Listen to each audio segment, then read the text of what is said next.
Assalomu alaykum hammaga, sizlar bilan Lason FX. Hozirgi darsligimizda sizlar bilan FVG, ya'ni Fair Value Gap ni to'liq o'rganib chiqamiz. Fair Value Gap qisqartma yozishi FVG yoziladi.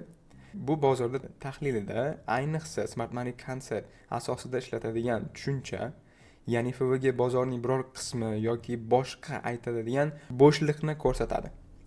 Bu bo'shliqni odatda narx qaytib to'ldiradi va yana yo'nalishi bo'yicha davom etadi. Imенно mana shu FVG ni qisqacha ma'nosini tushuntirib berdim. Endi sizlarga rejalar tayyorlab qo'yganman. Ana shu rejalar bu asosida birinma-ketin tushuntirib o'taman. Ya'ni birinchi rejamizda fair value gap hosil bo'lishi, o'zi qanday hosil bo'ladi? Imенно mana shu haqida birinchi rejada ko'rib chiqamiz. Ikkinchi rejada fair value gap ni to'g'ri tanlab olish. Ya'ni grafikda ko'rsangiz FVG lar juda ham ko'p bo'lishi mumkin ba'zi bir holatlarda. O'shanda qaysi birlari ishlaydi, qaysi birlari ishlamaydi? Ana shu savolga javob olasiz. Uchinchi rejamizda fair value gap orqali savdo qilish. Fair value gap orqali savdo qilishni uchinchi rejaga qo'ydim, ya'ni oxirgisiga hammasini tushunib bo'lgandan keyin unga o'tamiz va oxirida grafikda men sizga bitta sekretini o'rgatib o'taman va savdoga kirayotgan jarayoningizda ancha ko'proq effektiv beradi siz savdoyingizga.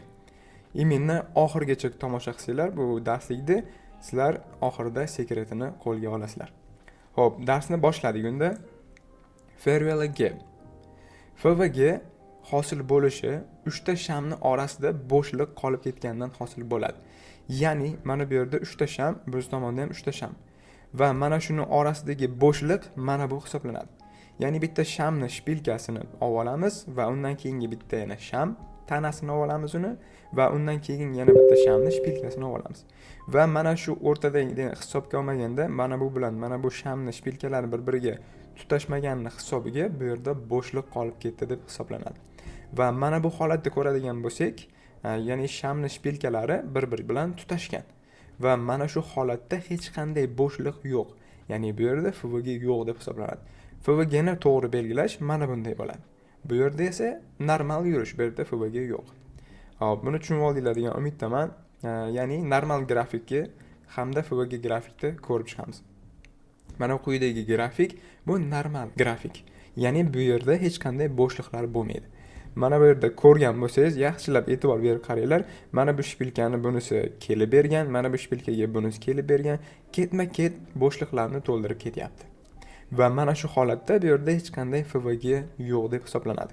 Mana bu yerda FVG'si bor grafiklarda esa orasida bo'shliq qolib ketadi va o'sha bo'shliqni to'ldirib, yana yo'nalishi bo'yicha davom etayotganini ko'rsatilgan. Ya'ni bu yerda narx ko'tarilayotgan davrda mana bu yerda qarang, shpilkasi va tana hamda shpilkasi bir-biri bilan tutashmagan, mana bu bilan mana bu. Shuni oqibatida mana bu yerda FVG qolib ketgan, ya'ni bo'shliq. Narx o'sha bo'shliqni to'ldirib, yana dalsha yo'nalishi bo'yicha davom etyapti. Buni ham to'g'ri tushundinglar degan umiddaman. Keyingisiga o'tamiz. Fair value gap. Ya'ni siz fair value gap ni to'g'ri tanlab olish. FVG ni qanday qilib to'g'ri tanlab olish kerak degan savolga premium discount javob beradi. Ya'ni premium discount nimaligini bilmasanglar, mana bu yerda yozuv chiqadi. Ana shu yozuvga bosib turib, FVG bo'yicha ma'lumotga ega bo'la olasizlar. Ya'ni u bo'yicha mavzu chiqarilgan.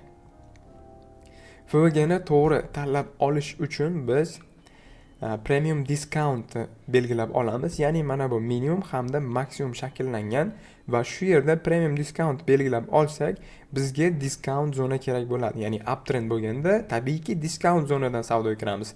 Downtrend bo'lsa, premium zonadan savdoga kirishimiz kerak bo'ladi. Va shu holatda birinchi mana bu yerda FVG qolgan va mana bu yerda FVG qolgan. Ikkalasini ham belgilab olindi hamda premium discount belgilab olindi. Narx birinchi FVG kelganda ozgina ta'sirini ko'rsatdi va yana narx bu FVG ni yorib o'tib, bizdagi discount zonadagi, ya'ni to'g'ri tanlab olingan FVG ga, ya'ni mana bunisi noto'g'ri, 50 zonadan tepada bo'lsa bu noto'g'ri hisoblanadi. 50 zonadan pastda bo'lsa bu to'g'ri hisoblanadi. Va mana shu holatda biz to'g'ri tanlab olingan FVG orqali savdo qilsak, biz yetarli darajada foydalarimizni olamiz. Agarda mana bu premium zonadan savdoga kirib qo'ysak, unda biz stop loss olish ehtimolimiz bo'ladi. Shu sababli biz to'g'ri tanlab olish uchun faqatgina premium discount orqali belgilab olamiz. Xo'p, keyingisiga o'tamiz. Gap. Bu gap shanba va yakshanba kunlari iqtisodiy siyosiy kuchli yangiliklar chiqqanidan bozor o'rtasidagi bo'shliq bilan ochiladi, ya'ni bo'shliq bo'lib qoladi. Mana bunga o'xshab bo'shliq bo'ladi. Ya'ni deylik bu yerda shanba va yakshanba kuni mana bu yerda yopilgan bozor, ya'ni qandaydir siyosiy, iqtisodiy katta yangilik chiqdi va shu sababli, ya'ni shanba yakshanba kunning o'zidagi yangilik bu va shu sababli dushanba kuni tepada yokida juda ham pastda ochilishi mumkin bo'ladi. Именно mana shu narsa bo'shliqni beradi. Ya'ni FVG bilan gap kuchi bir xil. Ko'p ehtimol bilan gapda savdo qilish ozgina qiyinroq, FVG da savdo qilsa bo'ladi. Savdo qilayotgan vaqtingizda gapda ko'proq e'tiborli bo'lishingiz kerak, ya'ni tasdiq olib, konkretni savdo qilishingiz kerak. FVG da esa yaxshiroq ishlab beradi, chem gapga qaraganda.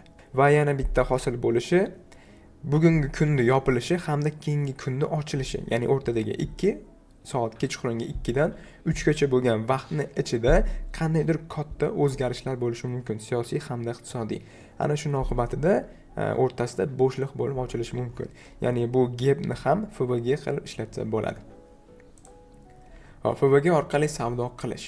FVG orqali qanday savdo qilinadi? Mana narxni belgilab olingan, ya'ni maksimumdan minimum belgilab olingan va shu orqali premium discount belgilab olindi.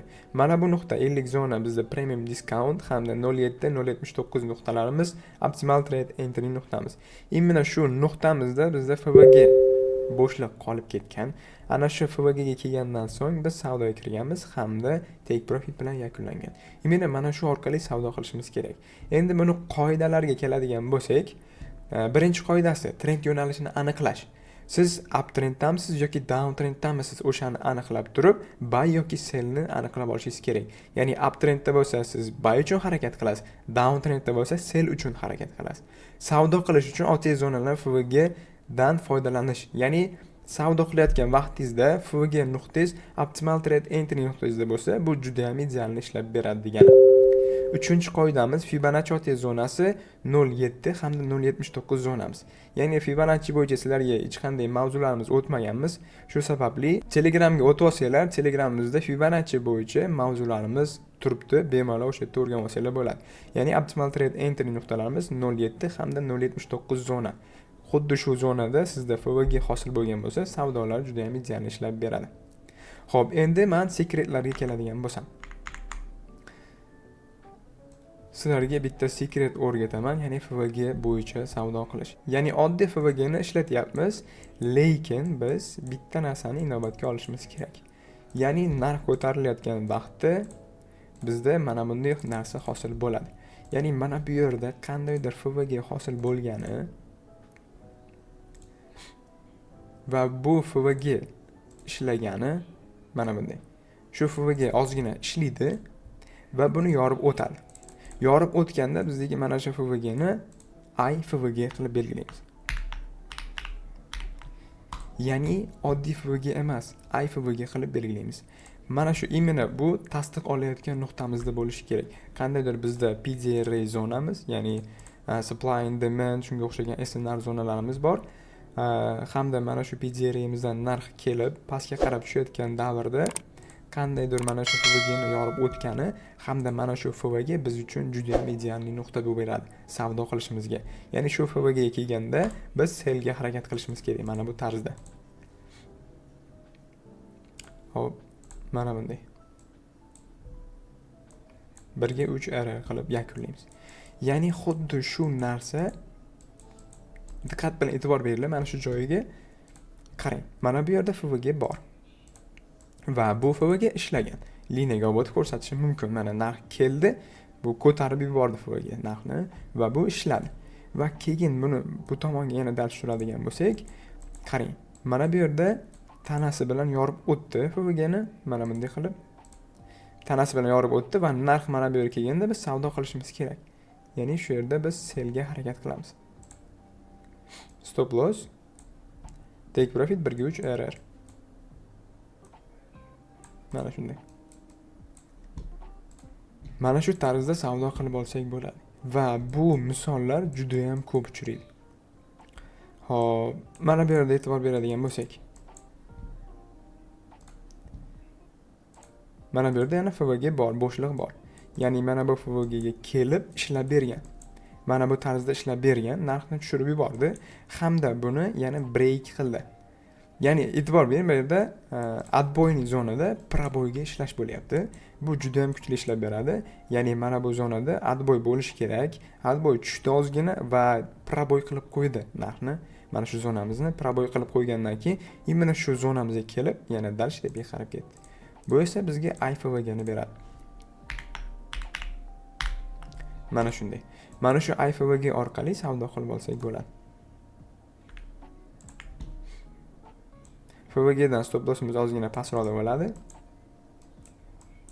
Take profitimiz 1/3 yoki maksimumlarda yakunlashsak bo'ladi. Ya'ni 1/5 error bo'lyapti ekan maksimumda yakunlasak. Xo'p, yana dalshi. Mana bunday qilib, bular juda ham ko'p uchraydi bu narsalar. Ya'ni nuqtalarda imенно maksimum hamda minimum nuqtalarda zo'r ishlab beradi bular. Mana shunday FVG ni belgilab olamiz. Mana bu IFVG. Mana bu narxni ko'targan, mana bunday qilib narxni ko'tardi, ya'ni FVG ishladi. Mana bu yerda break qildi FVG ni, hamda mana shu FVG ga qaytib kelganda narxni yana pastga qarab tushirib yubordi. Mana shunday. Ya'ni IFVG, ya'ni order bloklarda bilasizlar, breaker blok deyiladi. Ya'ni FVG ham IFVGsi как бы breaker blok deganday. Hop, mana bu minimumgacha ishlasak 1/3 yoki 1/3,5 error.